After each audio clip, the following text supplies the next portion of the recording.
In this section of the course, we're going to be covering malware. So what exactly is malware?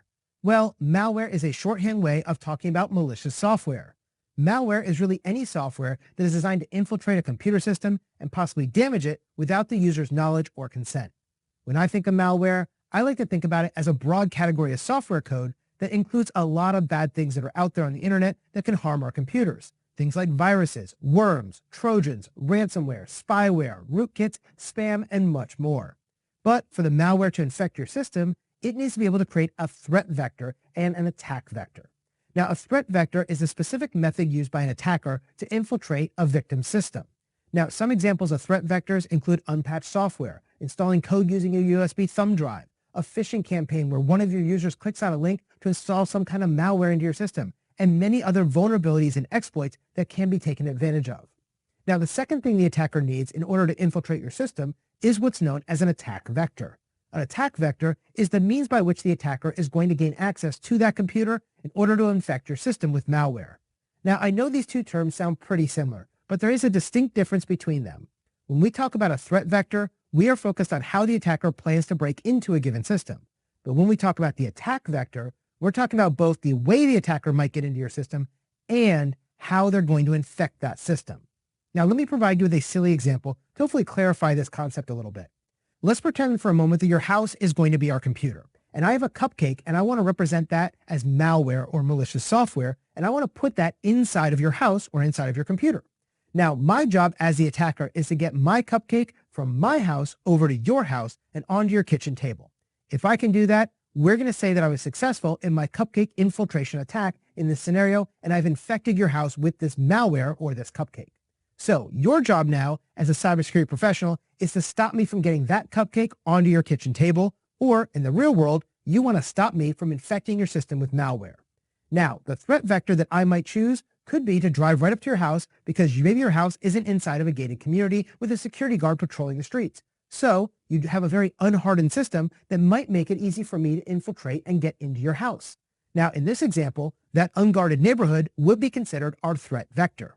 Now, I know I can drive right over your house, but I still need to determine the attack vector that I'm going to use to get inside the house, and that way I can put my cupcake, this malware, onto your kitchen table. Now, if I decide that I want to walk up to your front door, pick your lock, and enter your house to place the cupcake on your kitchen table, that entire sequence of actions, from walking to the door, picking the lock, and entering the home, would be considered my attack vector. That's the difference between the threat vector and the attack vector. It's the vulnerabilities that could be exploited and the way that they're actually going to be exploited. Now, let's go back to the world of computers for a moment. Let's pretend that you have an older computer that's running Windows 10 and you haven't bothered installing or downloading the latest security patches because you've just been busy and you haven't had time to. Well, maybe it's been a really long time since you've installed those patches. It's been 3 months or 6 months or 12 months. And now you have a computer that is missing a critical security patch like the MS17-010 security patch from Microsoft that came out all the way back in 2017 to patch the Eternal Blue vulnerability. Now, this unpatched vulnerability represents a threat vector, but I still don't have an attack vector quite yet. Now, as an attacker, my goal is to infect as many systems as possible using this vulnerability. That way, I can gain access to all of them. So I'm going to sit here all day scanning the internet and trying to identify any unpatched computers that are online. And once I do that, I can then attack that system because that missing security patch is going to be vulnerable for that system. And I already have a known exploit that I can plug against your system to be able to break in because the file and printer services that operate over the SMB protocol are vulnerable on your system because you're missing that security patch. Now, once I find this vulnerable computer, I can run this exploit to gain access to the vulnerable machine and install some kind of malware on it. This entire series of events I just talked about can now be referred simply as my attack vector. This attack vector is the exact same one that was used widely by the WannaCry ransomware to wreak havoc across the internet.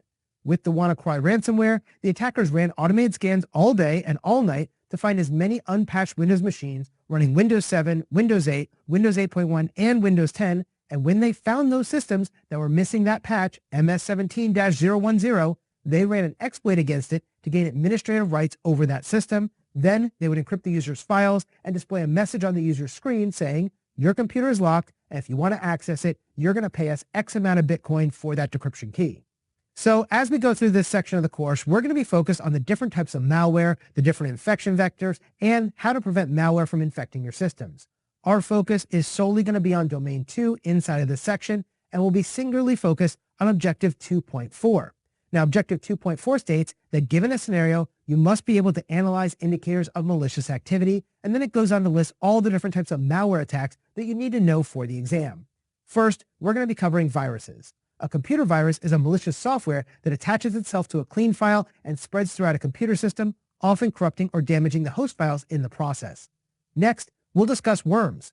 Now, worms are standalone pieces of malware that replicate themselves and spread to other computers that often exploit software vulnerabilities to propagate themselves across a network. Then, we'll talk about Trojans. Trojans are malicious programs that disguise themselves as legitimate software, but when they're executed, they grant the attackers unauthorized access to the victim system. After that, we'll look at how easy it is to create a virus to infect a system and how an attack can be remotely controlled with a computer by using a remote access Trojan known as a RAT. Next, we're going to be looking at ransomware. Now, ransomware is a type of malware that encrypts the user's data and holds it hostage until the ransom is paid to the attacker for that decryption key. After that, we'll talk about the world of zombies and botnets. Zombies are compromised computers that are remotely controlled by attackers and are often used in coordination with other zombies to form a botnet. A botnet is a network of compromised computers that are controlled by an attacker and are often used for distributed denial-of-service attacks, spam distribution, or crypto mining operations. Then, we'll discuss rootkits. And rootkits are malicious tools that hide their presence and activities on a computer, and they often operate at the operating system or below the operating system level to be able to have ongoing privileged access to that system. Next, we'll explore backdoors and logic bombs. Backdoors are malicious means of bypassing normal authentication processes in order to gain unauthorized access to a system, which are often going to be implanted by malware or during an attack by a threat actor. Logic bombs, on the other hand, are pieces of embedded code that's placed inside of a legitimate program and can be executing a malicious action whenever a specific condition or trigger occurs. Then, we'll cover keyloggers. Keyloggers are stealthy tools or malware variants that record a user's keystrokes and are often used to capture passwords and other sensitive information on a victimized system. After that, we'll discuss spyware and bloatware. Spyware is software that secretly monitors and gathers user information on a system or its activities and then sends that data to third parties without the user's knowledge or consent. Bloatware, on the other hand, refers to unnecessary or pre-installed software on devices that are often going to be consuming your system resources and space without offering any value to you in return. Next, we'll cover some malware attack techniques and infection vectors. Malware exploitation techniques involve methods by which malware can infiltrate and infect a targeted system and have been evolving from file-based tactics to modern fileless techniques that leave behind minimal traces on an infected machine. These advanced malwares are often going to use multi-stage deployments that leverage your own built-in system tools and various obfuscation techniques to challenge us as cybersecurity professionals as we're attempting to detect and counteract these different types of malware. Then, we'll explore various indications of a successful malware attack, and every cybersecurity professional needs to be able to recognize the indications of malware attacks, including account lockouts, concurrent session utilization, blocked content, impossible travel, resource consumption, resource inaccessibility, out-of-cycle logging, missing logs, and documented attacks in order to better secure your enterprise networks. Now, finally, we're going to take a short quiz to see what you learned in this section of the course and review each of those quiz questions fully to ensure you can explain why each answer was right. So, if you're ready, let's get started with our coverage of malware in this section of the course.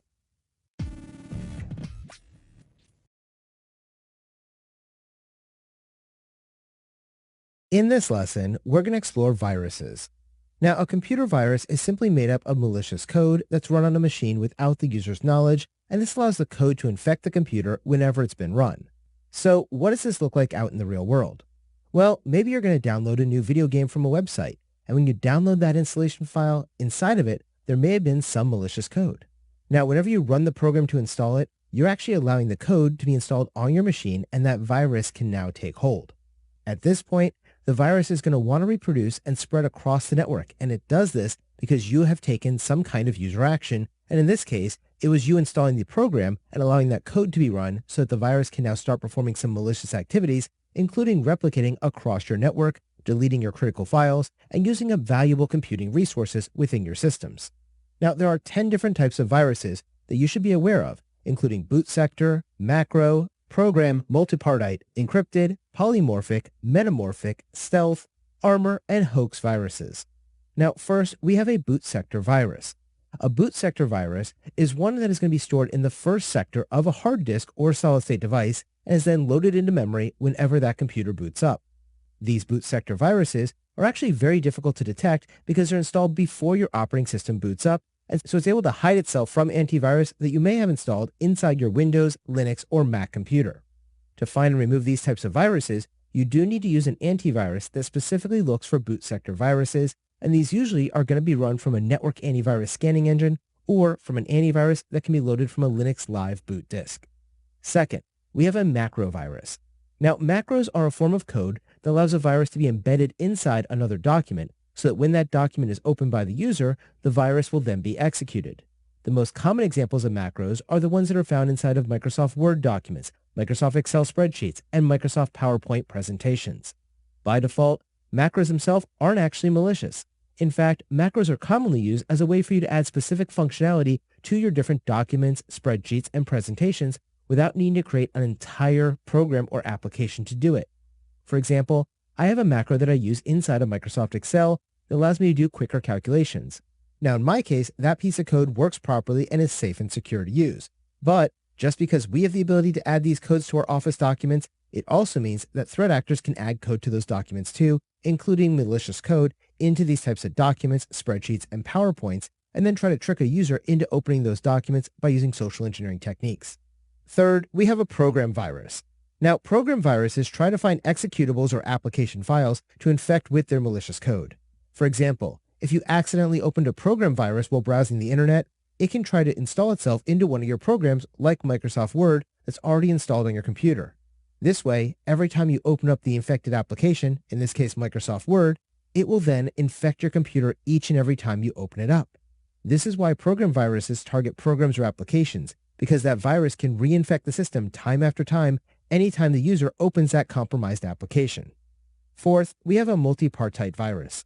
Now, a multipartite virus is a combination of a boot sector type of virus and a program type of virus. By using this combination, the virus can actually place itself in the boot sector and then get loaded up every time the computer boots, just like a boot sector virus would. Now, once it's loaded up at boot time, it can then install itself within a program where it can be run every time the computer starts up, because that program is always started whenever the computer is booted up. Now, this allows a multipartite virus to maintain a persistence on your infected machine. And this way, even if a cybersecurity professional finds that program that's part of the virus and removes it from the system and cleans it out, they still may have missed the boot sector portion of that virus. And so the next time the user reboots their computer into Windows, that computer will get infected once more. Fifth, we have an encrypted virus. Now, an encrypted virus is designed to hide itself from being detected by encrypting its malicious code or payloads to avoid detection by any antivirus software. Since the antivirus providers are getting better and better all the time at understanding how viruses work, they actually can stop a lot of them a lot of the time from infecting our systems. But as the defenders get better, the attackers also get more creative in their infection methods. And so encrypted viruses make it harder for antivirus providers to find these types of viruses because the malicious code is scrambled into ciphertext and is unreadable to both the user and the antivirus software. Sixth, we have polymorphic viruses. Now, a polymorphic virus is an advanced version of an encrypted virus, but instead of just encrypting the contents, it's actually going to change the virus's code each time it's executed by altering the decryption module in order for it to evade detection. Now, I know this sounds really complicated, but what it's really trying to do here is morph the way the code looks so that its signature-based antivirus applications are not going to be able to detect it as being malicious. Seventh, we have a metamorphic virus. Now, metamorphic viruses are able to write itself entirely before it attempts to infect a given file. Essentially, this is a more advanced version of a polymorphic virus. Eighth, we have stealth viruses. Now, a stealth virus isn't necessarily a type of virus as much as a technique that's used to prevent viruses from being detected by antivirus software. Stealth viruses are using different techniques to avoid detection by an antivirus software, including things like encrypting its contents, modifying its payload, and other methods to avoid detection. Ninth, we have armored viruses. Now, armored viruses have a layer of protection that can fuse a program or a person who's trying to analyze it. This is yet another way that virus creators are trying to add in protections for their virus's code to increase their odds of being able to spread that virus to other users without being detected by your organization's security appliances or their antivirus scanners. The 10th and final virus we have is what's known as a hoax. Now, interestingly enough, a hoax technically isn't a virus, but instead it's a form of technical social engineering that attempts to scare our end users into taking some kind of undesirable action on their system. For example, you may have seen a message or a website that pops up and claims that it's a message from the Microsoft tech support team and that your machine has been infected by a virus or other type of malware. Then they'll give you a few steps to follow to remove that infection. Unfortunately, though, your computer was never actually infected in the first place when you got that message. But by following their actions, you actually will download and infect your computer with a virus. And this is what we're talking about when we talk about a virus hoax. Usually, a virus hoax is going to be used to make somebody think their computer is infected, but really, they're just trying to trick you into installing a virus on your system or to get you to pay them money to remove that supposed virus from your computer. Either way, though, you should remember that a hoax isn't really a virus, and you don't have a virus infection on your system unless you actually follow the directions provided by that message or the pop-up, or you allow somebody else who's supposedly from tech support to remotely access your computer to provide virus remediation. Either way, this really is just a technical form of social engineering where the attacker is trying to trick you into giving them access or installing malicious programs on their behalf. So remember, a virus is simply made up of malicious code that's being run on a machine without the user's knowledge. This allows the code to infect the computer whenever it's been run, and there are 10 different types of viruses that you need to be aware of, including boot sector, macro, program, multipartite, encrypted, polymorphic, metamorphic, stealth, armor, and hoax viruses. Now, some modern viruses actually will combine multiple categories of these to create really powerful viruses, such as an encrypted, metamorphic, multipartite virus that is really going to grab a hold of your system and attempt to avoid detection by your security appliances and antivirus software. So you should be aware of this as well.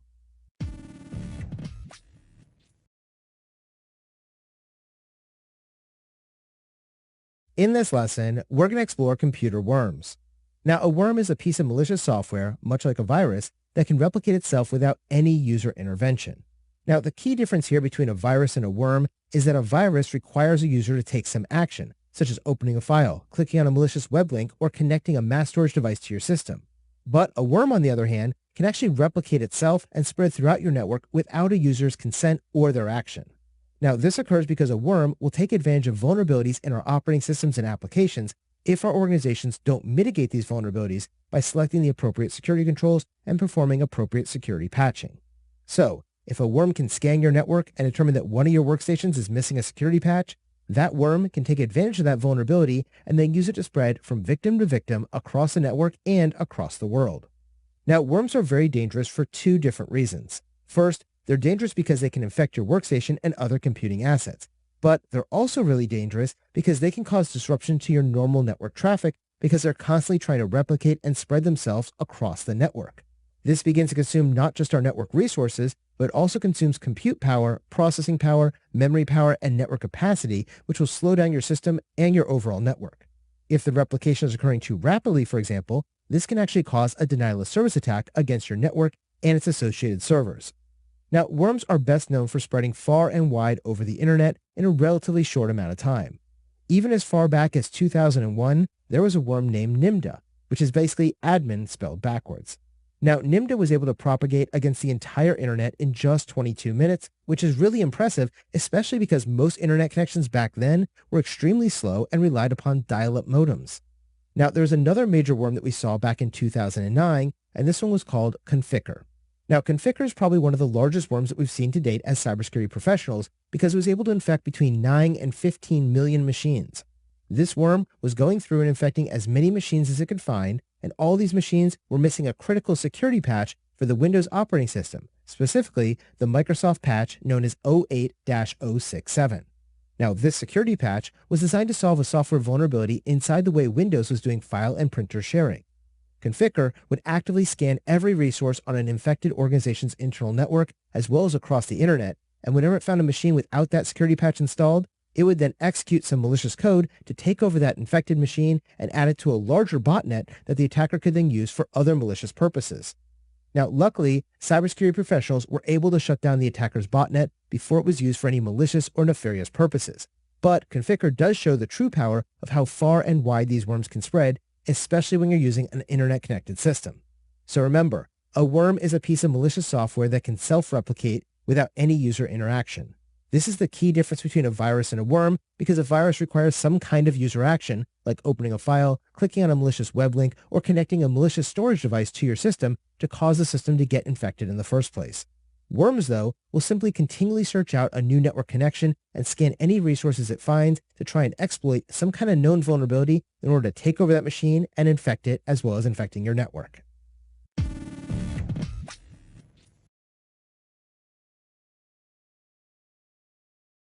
In this lesson, we're going to take a look at Trojans. Now, before we dive into this piece of malware, let's look at history for a moment and learn what a Trojan actually is. Now, a couple of thousand years ago, Greece and the city of Troy were at war.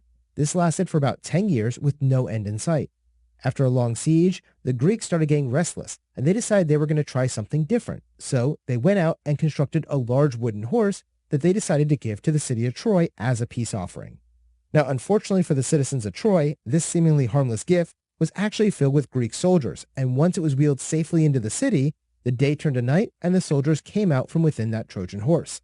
This handful of soldiers then went over to the walled city's gates, unlocked them and opened them, and let the rest of the invading Greek army into the city, which rapidly laid waste to the entire city of Troy. Now, this is where the term Trojan horse, or as we call it in cybersecurity, a Trojan, gets its name. Now, in cybersecurity, Trojans work quite similarly to the gift horse delivered by the Greeks to the city of Troy. Now, a Trojan is simply a piece of malicious software that is disguised as a piece of harmless or desirable software. Basically, a Trojan claims it's going to perform some kind of needed or desired function for you, and that Trojan will indeed perform that function. But it also performs a malicious one, like installing a backdoor or virus, onto your system as well. Now, when I was a kid back in the 1980s, there was this great new game that came out called Tetris, and everybody loved it.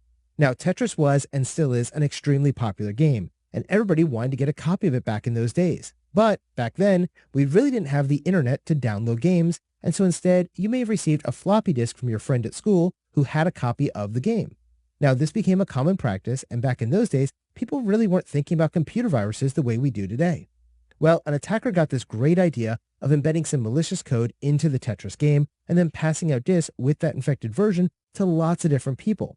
If you receive one of those disks, you might put it in your computer in order to run the game. And when you did that, the game would actually play just like you thought it would. But what was actually happening behind the scenes was that it opened a connection between your system and their system so that the attacker could gain remote access and control over your system. Now, what I just described is one of the earliest examples of what we now refer to as a RAT, a remote access Trojan. Now, a RAT is a type of Trojan that's widely used by modern attackers because it provides the attacker with remote control of a victimized machine. Now, let's go back to that Tetris example, because young Jason found this to be a great way to mess around with his online friends. So, I could go out and give a copy of this infected version of Tetris over to my friends, and when they started playing it, a remote connection would be created from their machine back to my machine.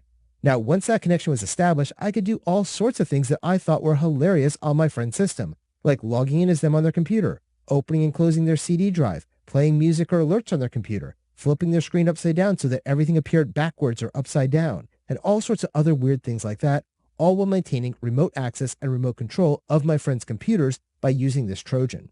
Now, in my case, this was being done for fun against my friends' computers or later on in life as part of my network penetration test that I was involved with over the years. So remember, when you're dealing with a Trojan, you're dealing with a piece of malicious software that's disguised as a piece of harmless or desirable software. Trojans are commonly used by attackers to exploit a vulnerability in your workstation and then conduct data exfiltration to steal your sensitive documents and create backdoors to create persistence in your system and other malicious activities like that. So anytime you download a program from the internet, you always need to be careful to check them for Trojans by using a good antivirus or anti-malware solution prior to opening or installing any programs you download, as well as making sure your systems are patched against known vulnerabilities in order to prevent your system from falling victim to the attacks created by Trojans.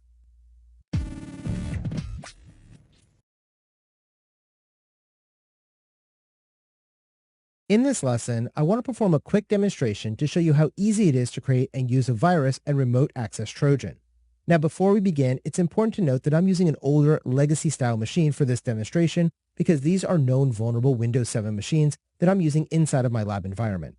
Now, this is a great operating system to use for these types of security demonstrations because they are vulnerable and there are no longer any new security patches for Windows 7 systems in existence.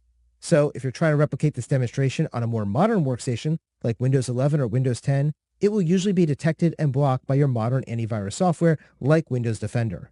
But there are newer tools that are being developed by threat actors, attackers, and penetration testers all the time that you can use.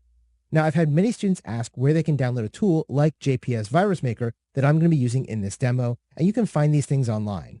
Now, because I did not create this tool and I don't own the copyright to it, I am not able to provide you a direct download link for this tool or tell you where you can actually go and download it. Making a virus is not considered a testable item for your exams, but I wanted to provide this quick demonstration so you can see what kind of things a virus and a Trojan can do once they've compromised your targeted system. Now, if you move into the world of penetration testing later on in your career, you'll learn all about the different tools that we use in modern networks to be able to create viruses and Trojans to be able to break into corporate networks as part of your penetration testing assessments and engagements. All right, let's jump into the demonstration. So I have two machines set up here. I have one on the left, which will be my attacker, and one on the right, which will be my victim. On the attacker's machine, I'm running a program called Virus Maker 3.0, or JPS. Here is basically a point-and-click options of all the things that I can do to that machine on the right. For our example, I'm going to do one that's easy to see. It's called Crazy Mouse. So I'll go ahead and click that. And then I'm going to select what do I want it to be called after installation. We'll go ahead and call it the service host. And what do we want the server name to be called, the file name? And I'm going to go ahead and call it explorer.exe. You could really choose whatever you want. It just depends on how sneaky you're trying to be. Now, the next thing I'm going to do is I'm going to create that virus. At this point, that has been created and saved to my downloads folder. Now, at this point, I need my victim to be able to download this virus. And there's lots of ways to do that based on your social engineering, tying this virus into another program, using a spear phishing campaign, putting it as a rogue download, all sorts of things. For this particular example, though, I'm just going to show you the effect if the person was able to download it and if they ran it. So at this point, the user's been tricked, they've downloaded the file, and now they run it because they think it's a game or whatever else it is. In this case, they think it's a picture. If we go ahead and run that, let's see what happens. And there you can see the mouse just starts jumping all over the screen, so that if I wanted to try to open something like the trash can, I can't because every time I click on it, it jumps away someplace else. That's the idea of this very simple virus. It's just a nuisance. It's trying to cause a problem for them. Now, let me show you an example of what a remote access Trojan or rat looks like. Now, on the left is my attacking machine, and on the right is my victim machine. So I'm using a program called ProRat. So the first thing I want to do is create a ProRat server. I'm going to click on General Settings, and from here you can see the port it's going to operate on, 5110, which I can change to anything I want. The server password, in this case 12345, again, not very secure, but for our lab purposes it's just fine. And then the victim's name if we have it. From here, we can give them error messages. We can melt the server on install, which means once the ProRat has been installed on the victim computer, it will delete itself while still maintaining a connection. We can kill the antivirus and firewall on start. We can disable Security Center and all sorts of other things like that. I'm going to go ahead and give a fake error message here saying you have been hacked. Now, normally you wouldn't want to send a message to your user showing that they've been hacked, but I just want to show it to you for demonstration purposes. Maybe you're doing this as a ransomware and you've encrypted their files. This is a way to send them a message saying you need to pay me if you want access to it. And from there, we'll just go down and we can go ahead and hit Create Server. From there, the server is going to be created for us. Go ahead and hit OK. So if we want to be a little trickier, we're going to go ahead and bind it with a file. So we're going to select a picture, in this case, the desert. Go ahead and hit Open on that. And then we're going to give it another server extension here. We want to call it exe, scr, com, pif, or bat. Exe will be just fine. And for the icon, what do we want this to look like? Well, we want it to look like a photo. So we're going to go ahead and make it a JPEG. And then we can go ahead and hit Create the server. And this is going to be in our current directory. So if I look back in my current directory, I now have the binded server with a JPEG icon. And from here, we can go ahead and rename it, and let's call it Desert. So now they think they're getting a photo of the desert. At this point, again, we would use some form of trickery or social engineering to get it to them. And once we do, it'll be on their desktop. So at this point, I've tricked the user and they now have the file. They're going to go ahead and open that file. And when they run that file, you're going to see the error message that we told it to have. There's the picture and you've been hacked. Uh-oh, now what's going on? Let's go ahead onto our target machine and connect to that server that's now been installed. Again, we're going to use our password 12345. And at this point, we now have access to that machine. We can find out information about it. In this case, if we go ahead and get the system information, I know now the computer name is Bob Sales. I know what kind of machine it is. It's using English for its language. System32 is its path. I find out what kind of users it has. I find out the date and time of the machine. All of that information, and if I close this on the right, that'll move out of the way. We can get all that information here from our attacking machine about our victim machine. We can also look at the last 25 websites they visited, and maybe that would be something that would be helpful for us to be able to attack. We can take screenshots, and we can actually open it and see what we're going to see. So if I do a screenshot, I see what's on their screen. So if they're on a website like Google here, which is not going to connect them in a live environment here, that's disconnected from the machine, I'll go ahead and hit snapshot, and now I can see that. If they had a webcam, I could view their webcam. Again, I have lots of access to do whatever it is we want to do on this machine. I can send them messages if I want. So I can do a message and say, test. And it'll say, I don't work for you anymore. So we're going to go ahead and send that over there. And there it is. I'm sorry, I don't work for you anymore. And so you can see the power of a remote access tool. And so this allows me to do all sorts of different stuff. Again, I can take their files. I can mess with their registry. I can go through and look at all their files. I can FTP over and grab their files. I can chat over to them. I can do some funny stuff. Maybe it's my friend and I'm just trying to show them that I have access to their machine. For instance, I can hide their desktop icons. And now you should be able to see that that is gone. And I can show their icons and they're back. I can make the mouse go crazy and then I can fix it. I can flip their screen upside down and then I can fix it. So we can do all sorts of different things on this machine and take control and do whatever it is that we want because we have that remote access to them. I hope you found this demonstration insightful as you started to see what kind of effects a virus or a remote access Trojan can have on a victimized system.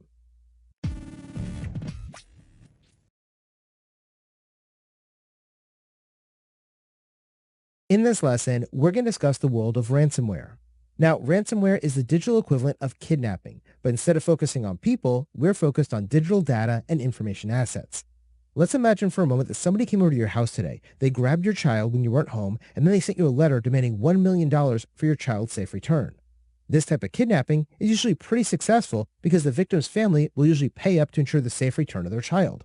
Now, with this in mind, let's go back to the digital world and talk about ransomware. Because ransomware is a type of malicious software that's designed to block access to a computer system or its data by encrypting it until a ransom is paid over to the attacker. Now, generally, ransomware will display a message to the victim that demands payment in exchange for a decryption key, which can decrypt your data files. Some ransom amounts can be fairly low, like a few $100s if the attacker determines they have encrypted the files of an individual user system. But we've also seen demands in the multi-millions of dollars for large organizations that have become the victim of a ransomware attack. To really understand the scale and scope of this type of ransomware problem, let's just take a look at a relatively recent high-profile incident known as the Colonial Pipeline attack of 2021. Colonial Pipeline is a major U.S. fuel company that fell victim to a ransomware attack that forced them to shut down their pipeline. Now, that doesn't sound so bad on the surface, but the problem here is that the Colonial Pipeline actually carries nearly half of the United States' fuel supply on the East Coast. Now, due to this ransomware attack that took over their systems, the company was unable to use their pipeline for 5 straight days. This shutdown caused massive disruptions, which led to fuel shortages, panic buying, and a pretty large spike in gas prices.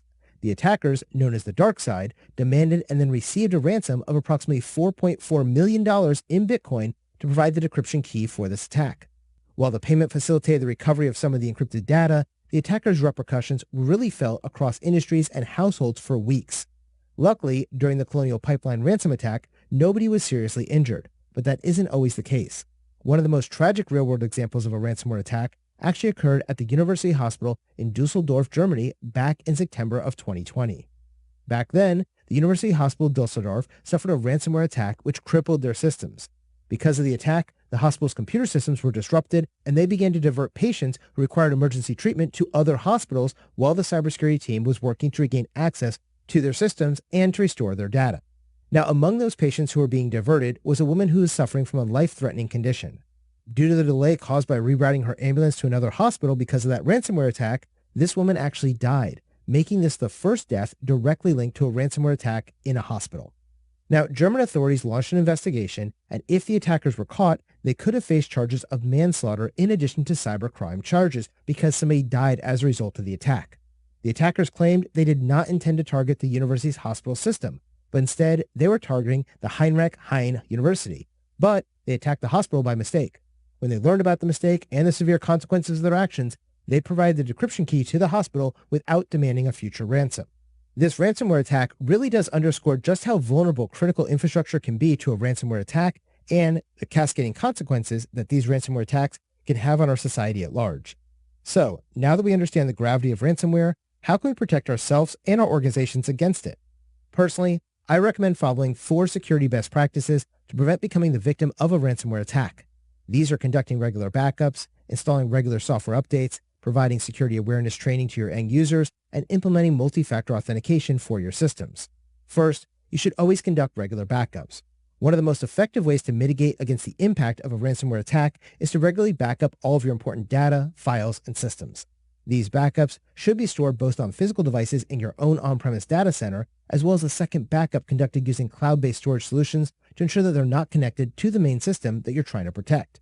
For example, if you only have one external hard drive connected to your system that serves as your backup, this device will be encrypted by the ransomware if your system is attacked as well.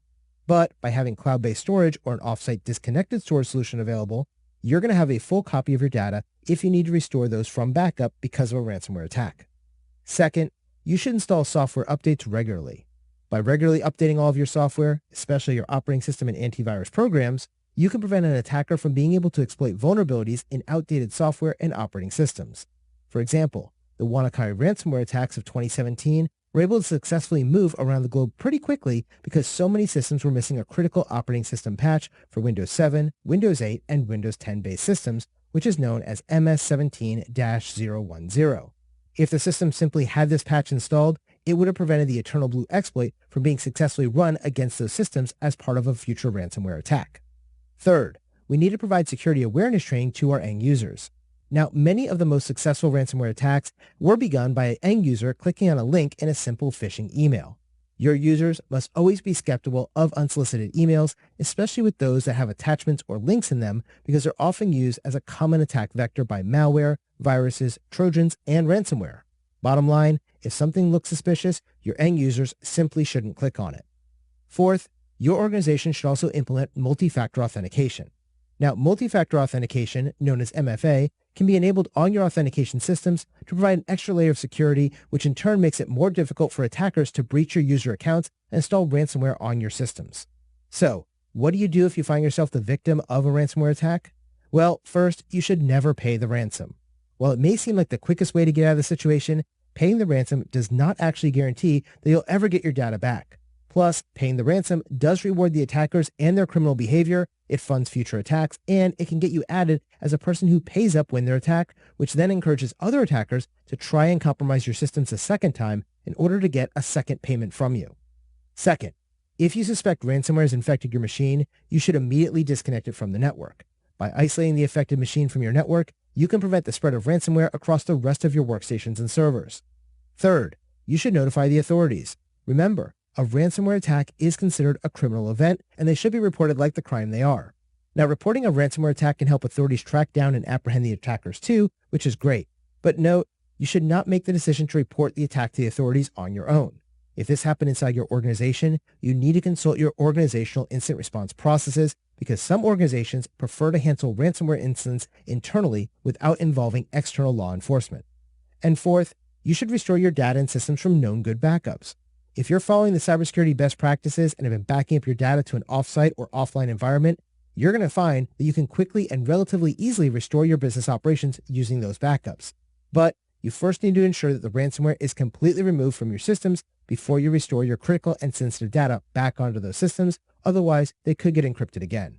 So remember, ransomware is a type of malicious software that's designed to block access to a computer system or its data by encrypting it until the ransom is paid to the attacker. You can prevent the worst effects of ransomware by conducting regular backups, installing regular software updates, providing security awareness training to your end users, and implementing multi-factor authentication in your IT systems. If you do fall victim of a ransomware attack, remember to never pay the ransom, disconnect the infected system from the network, notify the authorities if that's in alignment with your organization's incident response policies, and restore your data from known good backups to get your business operations restored back to normal as quickly as possible.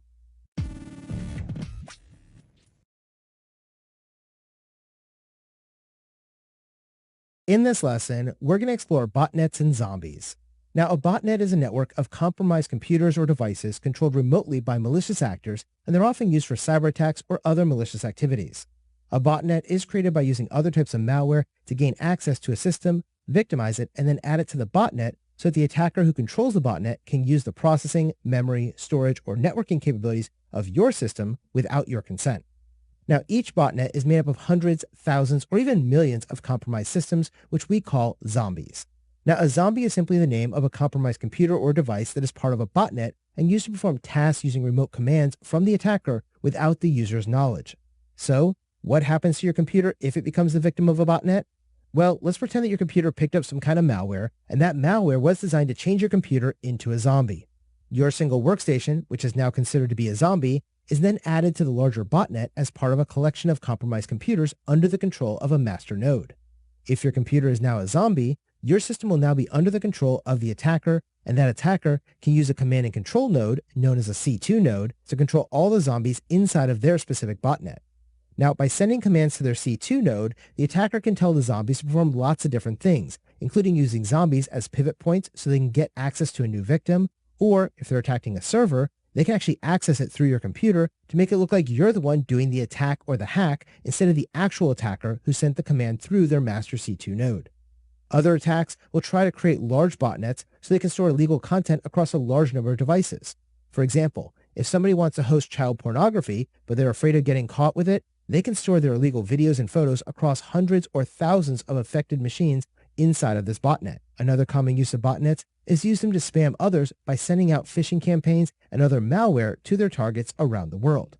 But by far the most common use of a botnet is to conduct a DDoS attack, which is known as a distributed denial of service attack. Now, a distributed denial of service attack, known as a DDoS, will occur anytime you have a lot of machines targeting a single victim and then attacking them all at the same time. Now, let's assume that I'm a threat actor and I have control over 100,000 machines as part of my botnet. If I want to take down your organization's website, I can use my C2 node to order all 100,000 zombies in my botnet to target your victimized server and make requests to it repeatedly until the amount of load is so much that it forces your web server offline. Essentially, your organization can't handle all the load that I'm sending to it, and so the web server will actually crash and not be able to perform its function for your legitimate users or customers. Since around 2015, though, many threat actors have begun to use botnets to make money by using their zombies to do processor-intensive things like crypto mining on their behalf too. So, if an attacker can get 10,000 or 100,000 zombies as part of their botnet, they can command those zombies to give you 20 to 25% of their available processing power so they can continually mine cryptocurrency in the background without your knowledge or consent. Now, by doing this, they can have a lot of zombies working in parallel to mine coins that can be stored in the attacker's digital wallet by redirecting the gain coins through their command and control nodes. Another use of botnets by attackers is to use this combined processing power to break through different types of encryption schemes. Here again, the attacker is trying to gather as many zombies as possible to add them to this distributed computational network in order to use some of each of the zombies' processing capabilities to brute force different encryption schemas. Now, to avoid detection, attackers will usually not take up all of your computing power, but instead, they'll usually use 20 or 25% of your available processing power, so it takes you a little bit longer to detect that, and that way you don't realize your machine has been compromised. After all, if I broke into your machine and took over 90 to 100% of your processing power, your computer would fail to respond to your own requests, and then you'll start looking for the cause of that, which would, in this case, find that you are now part of my botnet as a zombie. And so most attackers aren't going to be greedy, and they're not going to try to use up all 90 to 100% of your processing power, and they'll stick with only 20 to 25% across hundreds or thousands of zombies to still have a great computational network and tons of processing power at their disposal for all the malicious or nefarious things they want to do, like conducting distributed denial of service attacks or making money through crypto mining. So remember, botnets and zombies are used to create large networks of compromised machines. A botnet is a network of compromised computers or devices that are controlled remotely by a malicious actor, and they're often used for cyber attacks or other malicious activities. A zombie, on the other hand, is the name of a single compromised computer or device that's part of the botnet, and it's used to perform the task using remote commands from the attacker without the user's knowledge. These botnets are used to create large distributed computing capabilities that can be used by an attacker to conduct a distributed denial of service attack, or crypto mining, or breaking encryption, depending on the needs of that attacker and the commands they send through their command and control node.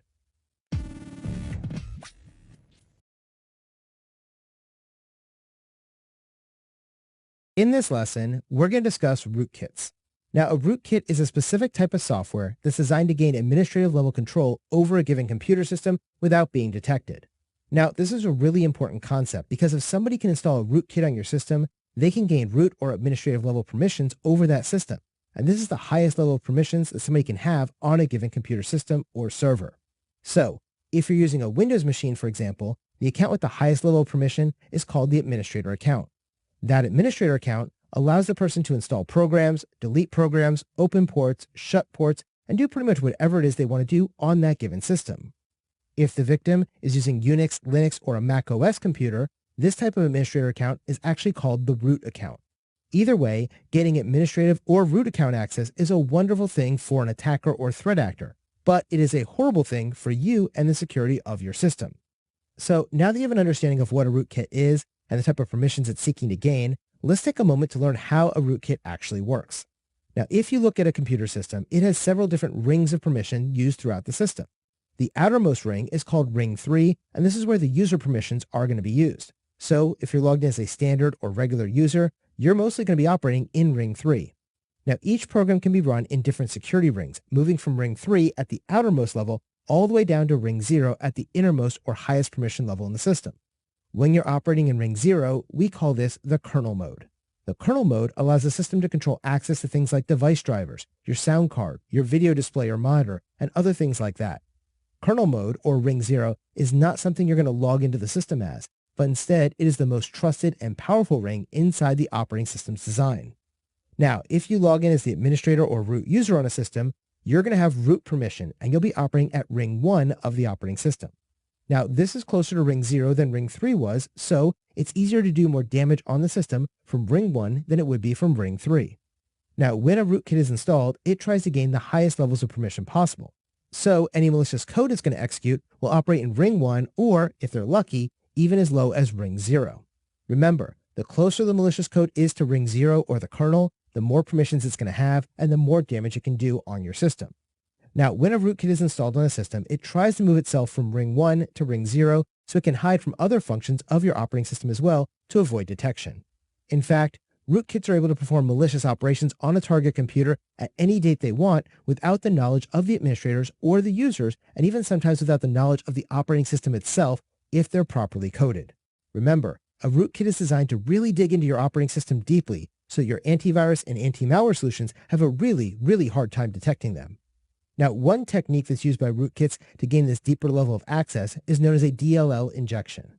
Now, a DLL injection is a technique used to run arbitrary code within the address space of another process by forcing it to load a dynamic link library. A dynamic link library, also known as a DLL, is simply a collection of code and data that can be used by multiple programs simultaneously to allow for code reuse and modularization in software development, and these DLLs are often provided by default inside of the Windows operating system. With a DLL injection, the malicious code is going to be inserted into a running process on a Windows machine by taking advantage of those dynamic link libraries that are being loaded up at runtime.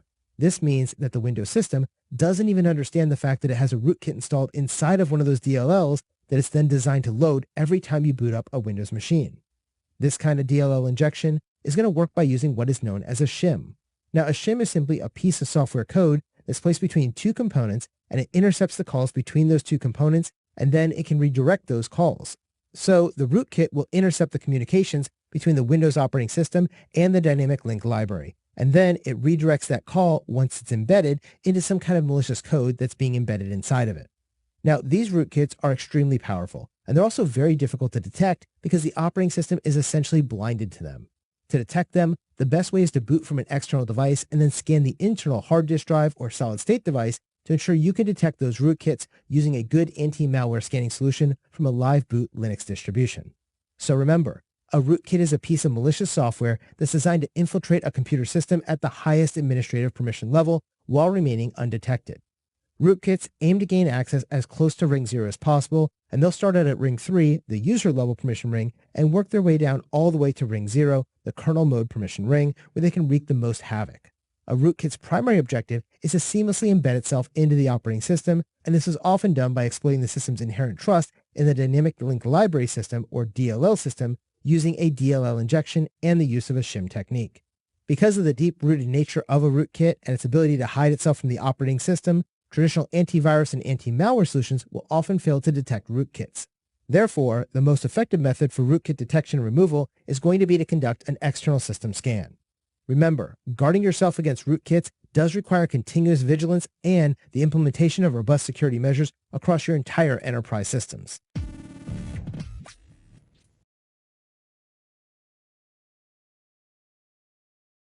In this lesson, we'll cover backdoors and logic bombs. Now, a backdoor is originally placed into computer programs to bypass the normal security and authentication functions of those systems. Now, if this sounds like a horrible idea to you, you're right, because it really is a horrible security practice. So, why were backdoors created in some of our applications and programs? Well, it's actually something that goes all the way back to the 1980s because manufacturers and programmers were adding in these backdoors as a way to get back into their system to do maintenance and repairs without having to go through all the authentications or going through the firewalls and all the layers of security that they normally would if they went through the public-facing portions of that application. Now, back in the 1980s and 1990s, and even into the early 2000s, backdoors were a commonplace thing that was put into our applications by programmers. But in modern networks, we consider this to be a breach of secure coding best practices, even though you'll still find some programmers who add backdoors into their code. So these days, most software will not have a backdoor because they've been patched up because we know how bad these things are for security. But there is still some things out there that act like backdoors. Do you know what those might be? Well, it's a remote access Trojan.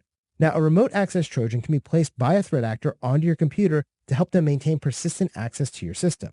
So, if an attacker is able to trick one of your users into clicking on a spear phishing link in an email, they may be able to install some kind of malware based on clicking that link. And now they have something that can create a callback connection to their system. This callback to the remote system will then allow the attacker to connect to your system while bypassing the system's default security posture. And this allows a remote access Trojan to basically act like a backdoor in order to allow the attacker to gain access to your system anytime they want. Next, we need to talk about something known as an Easter egg. Now, Easter eggs are another insecure coding practice that was used by programmers to provide a joke or gag gift to their users. Essentially, there would be different things that would happen in different video games or different pieces of software when certain pieces of code were executed. For example, several years ago, Google added an Easter egg into their search application, and you can actually still access it today. If you want to try it out, simply head over to google.com right now and type in "do a barrel roll" into the search bar and then press enter. Then you'll see the whole web page do a 360-degree rotation as if it was doing a barrel roll inside of an airplane. Now, this code has no real function except to act as a joke or a gag or a hidden secret inside of the search application. And that is why this is considered to be an Easter egg, because the Google programmers decided to put this silly feature into the code for the company's most widely used product, the Google search bar. Now, in general, you're going to find Easter eggs are pretty harmless, but they do add additional code into the applications, which could create some additional vulnerabilities that a threat actor could exploit. Now, over the years, I have worked as a penetration tester, and I have found that Easter eggs generally have more vulnerabilities associated with them than the rest of the application. And the reason for this is that this type of code that creates the Easter egg is usually meant as a joke, and it's added right before a product is going to be released, and this means it doesn't always go through the same rigorous forms of security testing that the rest of the application did. Now, you may be wondering, why am I talking about Easter eggs inside of this video? Well, it's because Easter eggs are closely linked to logic bombs. Now, logic bombs is the next thing we're going to talk about, and as I said, they're very similar to Easter eggs, and many consider them to be an evolution of earlier Easter eggs, but they have a more malicious intent. Logic bombs are a type of malicious code that's inserted into a program, and that malicious code will only execute when certain conditions have been met.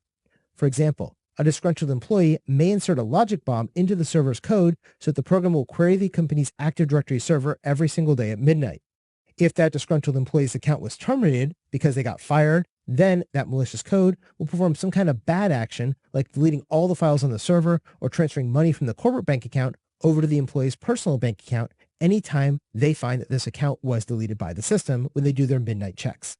Now, one of my favorite examples of a logic bomb actually comes from the classic 1993 movie, Jurassic Park. In the movie, the park's programmer, Dennis Nerdy, decides he's going to put a logic bomb into the computer system that's operating the power grid that is going to keep all the dinosaurs inside their electrified enclosures. His logic bomb is designed to shut down the power for a few minutes so he can run in, steal some dinosaur embryos, and then sell them to get rich. Now, everything begins to go according to his plan. At the designated time, the power is cut off to the enclosures, and Dennis is able to sneak out of the room, go past all the alarms because there's no power to them anymore, and get into the nursery to steal some of those dinosaur embryos. He thinks he's going to get off and sell those embryos and become a millionaire. Of course, it all goes bad for him, and the dinosaurs are running rampant in the park because he turned off the electrical grid, and he ends up getting killed by one of those dinosaurs. Now, that's not really the point here, but instead, I want to provide you with a classic example of a logic bomb because he set up some malicious code to create an action at a certain time, and he had this malicious intent when he did it. So remember, a backdoor is a covert method of bypassing normal authentication or security controls in a system that's often introduced by the system's original designers or programmers. An Easter egg is going to be a hidden feature or novelty within a program that's typically inserted by the software developers as an inside joke. And a logic bomb is a type of malicious code that's inserted into a piece of software that will then execute a harmful action when specific conditions have been met. In our modern applications, we should never include backdoors, Easter eggs, or logic bombs because they do go against our secure coding standards and best practices. So you want to make sure you're scanning your custom developed applications to ensure that none of these three things are included in them if you want to ensure that you have the most secure network for your organization.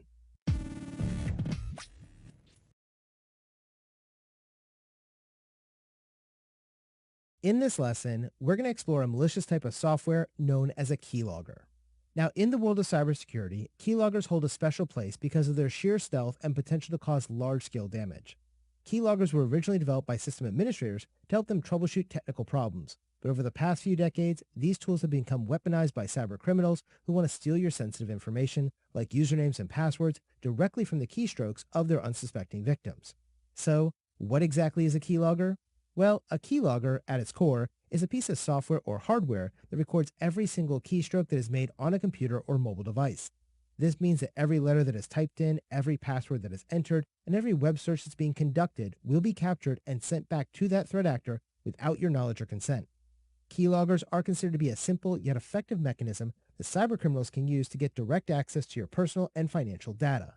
This can lead to potential identity theft, financial fraud, and even corporate espionage in some cases. Now, keyloggers can either be software-based or hardware-based.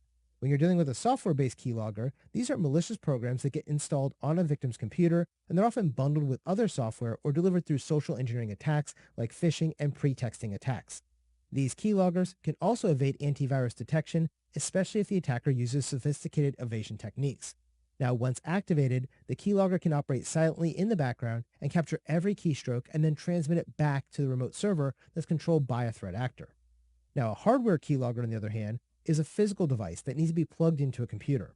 Usually, these will resemble a USB thumb drive, or they can be embedded within the keyboard cable itself. These are considered physical devices, and that means they're harder to deploy on a large scale, but they can be very effective for use in a more targeted attack, especially since these hardware devices are immune to software-based detection methods like anti-malware scans. When a hardware keylogger is installed on a system, the computer actually believes it's a regular keyboard, and the system has no idea that it's being victimized by the hardware keylogger.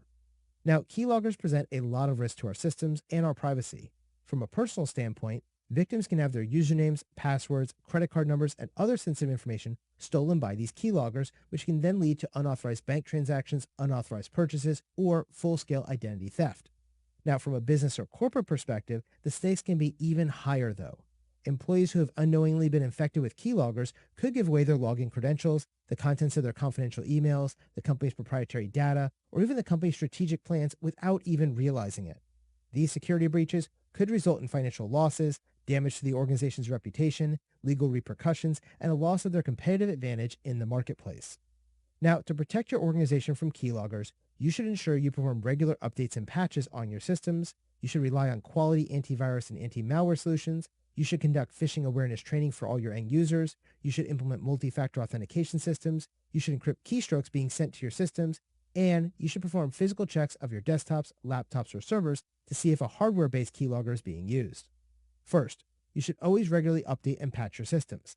By keeping your operating systems and software updated, your organization can ensure that known vulnerabilities are not being exploited by a keylogger.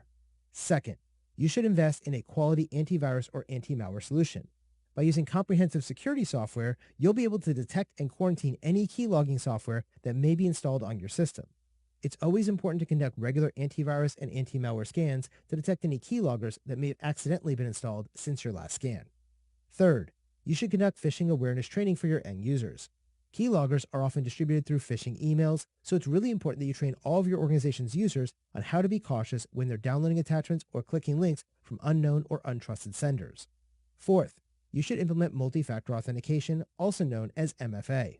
Now, if multi-factor authentication has been implemented across your enterprise network, this means that even if a keylogger was used to capture your password, the threat actor will still be unable to access the system because they require an additional verification step, such as an authenticator app code, a one-time text message, or your fingerprint or facial scan to recognize you. Fifth, you should encrypt keystrokes being sent to your systems. Some security software can protect your system by implementing keystroke encryption to scramble your typed information before sending it over to the system. This means that if the data was captured by a keylogger, it's going to be scrambled up in ciphertext and it'll become unusable to a threat actor. Sixth and finally, you should conduct physical checks to see if a hardware keylogger is being used. This is especially important when you're operating in a sensitive environment. You should always regularly inspect your system's hardware for unfamiliar devices that could contain a hardware keylogger too.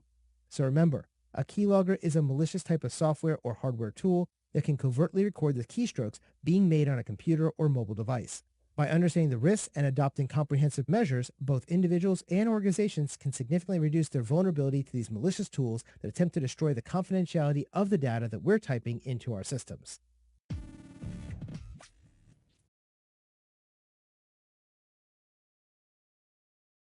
In this lesson, we're going to discuss spyware and bloatware. In our modern enterprise networks, software plays a pivotal role in our daily operations. But as software continues to evolve, some threat actors and even legitimate organizations have taken the opportunity to install various types of unwanted and potentially harmful software applications on our devices.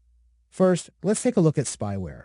Spyware, as the name suggests, is a type of malicious software that's designed to gather and send information about a user or organization without their knowledge. This information can range from the user's browsing habits and software utilization patterns to more sensitive data like passwords, credit card numbers, and other relevant personal details too. Spyware can get installed on a system in several different ways, including being bundled with other software, being installed through a malicious website, or being installed when a user clicks on a deceptive pop-up advertisement. Once installed, the spyware will typically operate in the background without the user's knowledge or consent. Spyware can cause issues because it invades your privacy, but it can also have other negative effects, such as significantly slowing down your system's performance because it's continually using your system's resources to monitor and transmit data back to the attacker who's gathering information about you. To help protect yourself against spyware, you should only use reputable antivirus and anti-spyware tools that are regularly updated to be able to detect and remove any potential threats. Also, whenever you're downloading software, you should only download it from trusted sources, and you should read through the End User Licensing Agreement, known as the EULA, to see if the company is collecting any of your personal or private data without your knowledge. Finally, you should make sure that your operating system and other software applications are up to date and patched with the latest security updates to ensure that spyware cannot exploit any known vulnerabilities that exist in your system. Second, we have bloatware. Now, bloatware is quite different from spyware, but it can be just as frustrating when it gets installed on your system. Now, bloatware refers to any software that comes pre-installed on your new computer or smartphone that you, as the user, did not specifically request, want, or need. Bloatware isn't really dangerous, but it does take up precious resources on your devices, including storage space and using up your limited system RAM or random access memory. Typically, you're going to find that manufacturers or vendors of a device will add this kind of bloatware as part of their promotional partnership deals. For example, if you bought a new Windows laptop and it came with a 30-day free trial of Microsoft Office 365 and a 90-day free trial of Norton Antivirus, these are both considered to be bloatware because you didn't ask for them to be installed, and instead, these companies paid the manufacturer of your laptop to pre-install these applications on that laptop so that you will hopefully purchase their paid version of these applications. And so this becomes a marketing technique for these companies. Other examples of bloatware are things like unnecessary toolbars or applications that can promote certain services that may exist inside of your computer. Now, in general, bloatware is not going to be malicious, but as I said, it does waste your storage space, slows down the performance of your devices, and introduces new security vulnerabilities into your systems because all that extra code could have bugs in it, and those bugs could be exploited by an attacker. Remember, anytime you have a piece of software installed, that is going to be one more potential threat vector for the attacker to exploit if you don't properly update that application. Personally, I find the best practice is to remove any extra software or applications that you're not using on a daily basis to help minimize the attack surface of your devices and systems. Now, to remove bloatware, you can either manually remove it, or you can use bloatware removal tools, or you can perform a clean operating system installation. First, we have a manual removal process. For Windows-based devices, you can go to the Programs and Features section in the control panel and uninstall any unwanted software you have. If you're using a smartphone or tablet, you can navigate to the Apps section in the settings and uninstall or disable any unnecessary applications from your device. Second, we can use bloatware removal tools to uninstall the unwanted applications. There are several third-party tools available in the marketplace that can help identify and remove bloatware more comprehensively than you might be able to do on your own, so they are something to think about or to consider. Third, and my personal preference, is to perform a clean operating system installation whenever you buy a new device. Instead of using the operating system and the bloatware that came pre-installed on your device, you can instead perform what is known as a clean operating system installation, which ensures that you're only going to be starting out with the software you need on your new system. So remember, spyware and bloatware represent software that isn't necessarily always malicious, but it is considered to be unwanted. Spyware is a type of malicious software designed to gather and send information about a user or organization without their knowledge or consent. Bloatware, on the other hand, refers to software that comes pre-installed on a new device, computer, or smartphone, which the user did not request and often doesn't need or doesn't want. While spyware and bloatware do serve different purposes and provide different threat levels against our systems, it is important to be aware of the existence of both spyware and bloatware in order to understand how to manage or eliminate these risks to create a safer, more efficient, and more pleasant experience for our end users when using our systems and devices.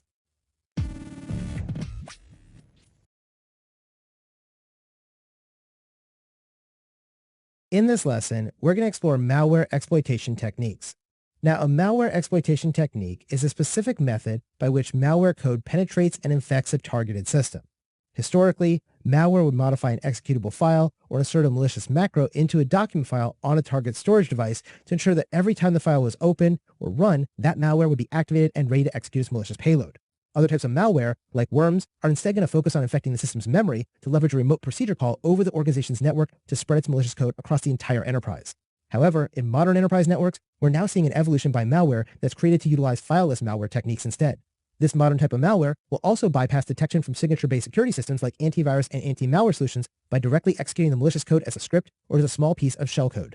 This fileless execution is going to be used to create a process in the system memory without relying on the local file system of that infected host.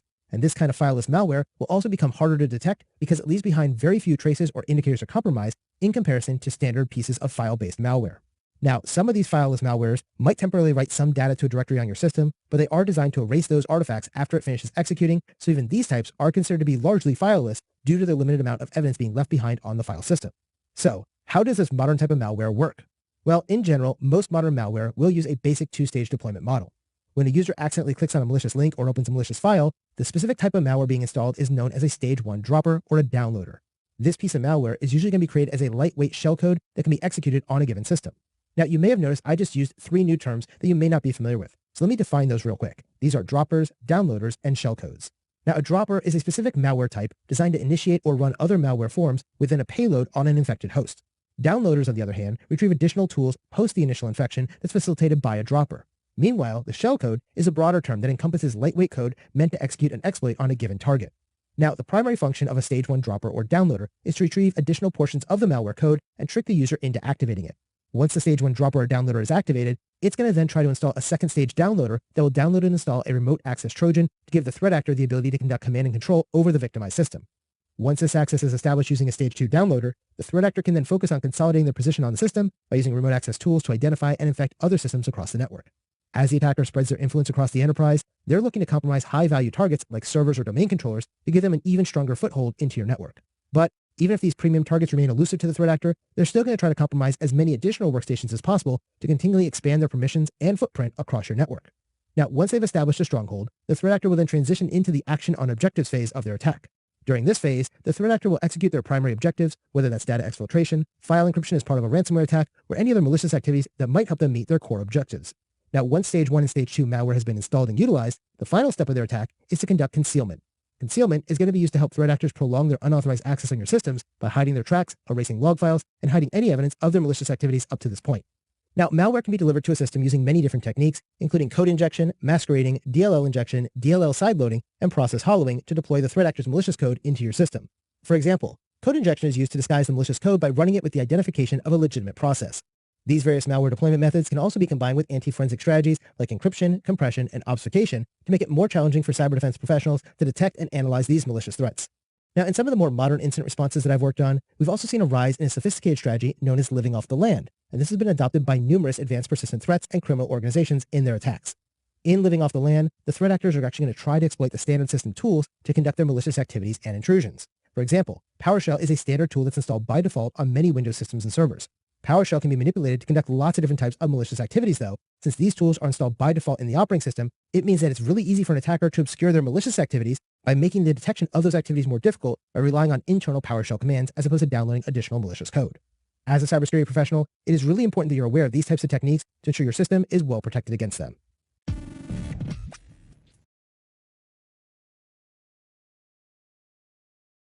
In this lesson, we're going to look at some of the indications of malware attacks. Now, your understanding of the various indicators of malware attacks is going to be essential as you progress in your career as a cybersecurity professional. By recognizing the signs of a malware attack early on, you can better mitigate the damage that these attacks may cause to your systems. Now, there are 9 common indicators of malware attacks that you should be aware of, including account lockouts, concurrent session utilization, blocked content, impossible travel, resource consumption, resource inaccessibility, out-of-cycle logging, missing logs, and published or documented attacks. Let's take a quick look at each of these different types of indications. First, we have account lockouts. Now, malware, especially those designed for credential theft or brute force attacks, will trigger multiple failed login attempts that could result in a user's account being locked out. These lockouts aren't merely an inconvenience though, they are a bright red flag that somebody is trying to break into your network. If you suddenly see a lot of your users cannot access their accounts anymore despite not entering an incorrect password, or if there's an unusual surge in locked accounts across your enterprise network, this could be a good indication of a malware attack that's underway. Second, we have concurrent session utilization. Now, our users should typically only have one active session at any given time inside of our network. If you notice that a single user account has multiple simultaneous or concurrent sessions open, especially from various geographic locations, this should really be a cause for concern and suspicion. Seeing concurrent session utilization may be a good indication that some kind of malware has hijacked the user's account and is now using it for their own malicious activities. Third, we have blocked content. Modern cybersecurity tools are usually going to be equipped with the ability to block known malicious content, such as certain types of files or links. If there's a sudden increase in the amount of blocked content alerts you're seeing from your security tools, this is a strong indication that a malware infection may have successfully penetrated your system. Fourth, we have impossible travel. Now, impossible travel refers to a scenario where a user's account is accessed from 2 or more geographically separated locations in an impossibly short period of time. For example, I just logged into my system from Orlando, Florida about 10 minutes ago. Now, if you see right now that I'm trying to log in from New York City, this would be considered impossible travel because it takes more than 10 minutes to fly from Orlando to New York. It takes about 3 hours. Usually, if we see impossible travel, this is an indication that a user's account has been compromised, and it's often due to some kind of malicious activity or is an aftermath of a successful malware attack that was able to harvest your user's credentials like their username and password. Fifth, we have resource consumption. Now, many forms of malware, especially crypto miners, botnets, and worms, can consume a significant amount of system resources once you've been infected by them.